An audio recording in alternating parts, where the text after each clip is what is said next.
Praise the lord.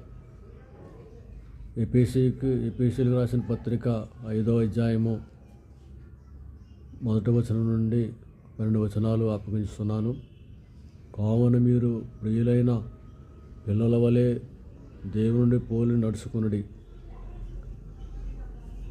క్రీస్తు మిమ్మల్ని ప్రేమించి పరిమళ వాసనగా ఉండుటకు మన కొరకు తాను దేవునికి అర్పణముగాను బలిగాను అప్పగించుకొనును. అలాగుననే మీరును ప్రేమ కలిగి నడుచుకొనుడి. మీలో జారత్వమే గాని, ఏ విధమైనటువంటి అపవిత్రతయే గాని, లోభత్వమే గాని వాటి పేరైనను ఎత్తకూడదు. ఇదే పరిశుద్ధులకు తగినది. మరియు కృతజ్ఞతా వచనమే మీరు ఉచ్చరింపవలను గాని, మీరు బూతులైనను పోకిరి మాటలైనను సరసోక్తులైనను ఉచ్చరించకూడదు. ఇవి మీకు తగవు.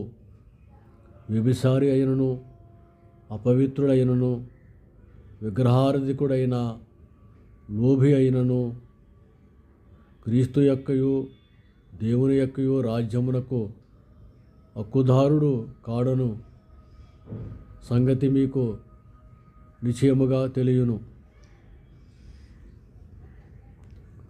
వ్యర్థమైన మాటల వలన ఎవడును మిమ్మల్ని మోసపరచనీయుకుడి.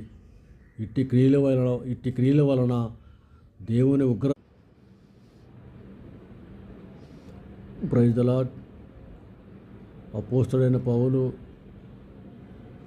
తెస్సలోనికలకు రాసినటువంటి మొదటి పత్రిక 5వ అధ్యాయము 15వ వచనం నుండి 22 వచనాలు అప్పగించుతున్నాను.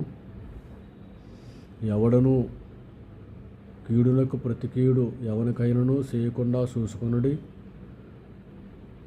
మీరు ఒకని ఎడల ఒకడును మనుషులందరి ఎడలను ఎల్లప్పుడూ మేలైన దానిని అనుసరించి నడుచుకొనుడి.